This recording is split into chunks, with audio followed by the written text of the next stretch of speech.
नमस्कार व्यूअर्स, और मैं हूं अमीश देवगन। लोकसभा चुनाव का अंतिम दौर आते आते दिल्ली का सियासी तापमान और मौसम का तापमान दोनों बहुत बहुत बढ़ गया है और चुनावी गर्मी के बीच दिल्ली के सीएम हाउस में कथित थप्पड़ कांड ने सियासी पारा और चढ़ा दिया है। आम आदमी पार्टी की राज्यसभा सांसद स्वाति मालीवाल ने बहुत बड़ा गंभीर आरोप लगाते हुए कहा है कि अरविंद केजरीवाल के घर में उनके निजी सचिव ने मेरे साथ मारपीट की और उस वक्त खुद अरविंद केजरीवाल भी उसी घर में मौजूद थे। वहीं अरविंद केजरीवाल आरोप लगा रहे हैं कि बीजेपी ने आम आदमी पार्टी को खत्म करने के लिए ऑपरेशन झाड़ू चला रखा है। लेकिन इन सब के बीच दिल्ली में जबरदस्त चुनावी कैंपेन भी हुआ है। हालांकि राहुल गांधी की सभा में केजरीवाल को न्योता ना मिलने पर बीजेपी ने चुटकी भी ले डाली है।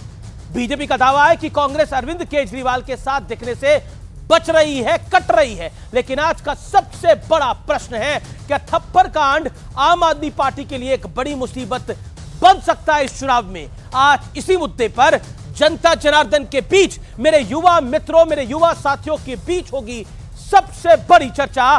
दिल्ली का दरबार यानी दिल्ली दरबार में हो रहा है प्रचंड आर पार। अभिनंदन है आपका।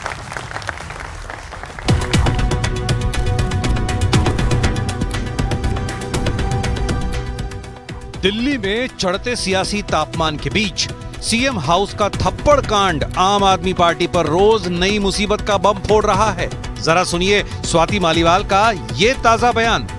मैं ड्राइंग रूम में थी, अरविंद जी घर पे थे और मुझे बहुत बुरी तरीके से पीटा गया। मैं चीख रही थी, चिल्ला रही थी, पर कोई आया नहीं। इस बयान के बाद बीजेपी ने आप पर हमलों की बौछार कर दी है। सवाल उठ रहा है कि केजरीवाल थप्पड़ कांड पर चुप क्यों हैं और कांग्रेस समेत उनके तमाम सहयोगी दल इस मुद्दे से कन्नी क्यों काट रहे हैं। अगर दिल्ली के मुख्यमंत्री के घर में महिला असुरक्षित है तो वो देश में महिला सुरक्षा पर टिप्पणी किस मुंह से कर रहे हैं? अरविंद केजरीवाल की चुप्पी ये स्पष्ट कर देती है, अरविंद केजरीवाल पीड़ित महिला के साथ नहीं है, वो एक आरोपी के साथ खड़े हैं। वैसे सवाल केजरीवाल के बेल पर भी उठ चुका है। अरविंद केजरीवाल अपनी रैलियों में अक्सर कहते हैं कि 2 जून के बाद मैं जेल जाऊंगा नहीं जाऊंगा, ये तय करेंगे 4 जून के नतीजे। मेरी समझ उनको 1 जून को ही जाना है, सरेंडर करना है, तो 4 जून को तो वो जेल में ही होंगे। लेकिन आपने भी एक स्टेटमेंट दी कि ये स्पेशल ट्रीटमेंट है। किसी भी व्यक्ति को अपने कामकाज के लिए इस तरह से इंटरिम बेल नहीं मिला है। केजरीवाल की बेल पर राहुल गांधी ने भी बयान दिया है। 2 चीफ मिनिस्टर अरेस्ट हुए और आदिवासी चीफ मिनिस्टर पहले जेल गया और आज तक नहीं निकला। नेशनल मीडिया सोरेन जी के बारे में बात ही नहीं करती। लेकिन आज सबसे बड़ा सवाल है कि 22 दिन की बेल लेकर मिशन चुनाव में जुटे केजरीवाल और उनकी पार्टी पर थप्पड़ कांड भारी पड़ने वाला है। आज इसी मुद्दे पर जनता के बीच होगी देश की सबसे बड़ी बहस।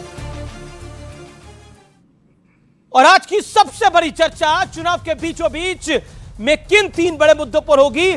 चुनाव के बीच आम आदमी पार्टी पर यह थप्पड़ कांड क्या भारी पड़ेगा, आज का पहला मुद्दा यह है। दूसरा मुद्दा है उम्मीदवारों के चयन में कार्यकर्ताओं की अनदेखी कांग्रेस पे भारी पड़ेगी और आम आदमी पार्टी और कांग्रेस के गठबंधन से क्या बीजेपी की चुनौती बढ़ेगी। ये 3 प्रश्न हैं आज के और इन्हीं पर होगी आज की चर्चा। और मेरे साथ मेहमान कौन कौन है, आइए आपका परिचय करा देते हैं। अनुराग भदौरिया प्रवक्ता समाजवादी पार्टी के, लंबे अरसे बाद हमारे इस कार्यक्रम में शामिल हो रहे हैं। सत्य प्रकाश मिश्रा है, नेता जेडीयू के, उनका अभिनंदन है, प्रवक्ता है। मेरे साथ प्रियंका कक्कड़ है, आम आदमी पार्टी के नेत्री हैं, प्रवक्ता हैं, उनका अभिनंदन है।